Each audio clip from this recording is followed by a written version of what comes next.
How to solve a trigonometry problem using the unit circle. The problem we're going to be solving is tan 7 pi over 4. You're going to need to remember a few things. Memorize only the first 3 coordinate points in quadrant 1 of the unit circle. Memorize the formula tan equals sine over cosine. And remember that with your coordinates, the x-coordinate corresponds with cosine and the y corresponds with sine. If you've already memorized the unit circle, skip forward a minute to see how to solve the problem. If you haven't fully memorized the unit circle, follow these steps. 1/2 of the unit circle is 1 pi, so the first thing you want to do is divide the top half of the unit circle into 4 even pieces.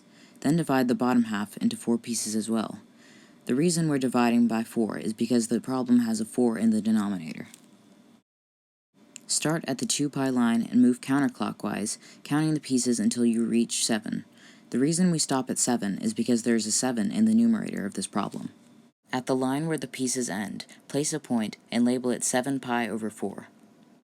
Now you're going to take those coordinates you've memorized from the first quadrant, and because the unit circle is on an xy axis, we can use reflections to figure out the coordinates of our point. The point that corresponds with ours is located across the x-axis only, so we'll need to reflect it only once. When you reflect this point across the x-axis, it's going to make the y-coordinate negative. So here, our point will be the same, except square root of 2 over 2 is now negative. So now that we know our coordinates, we're going to use our rule from the beginning of the video.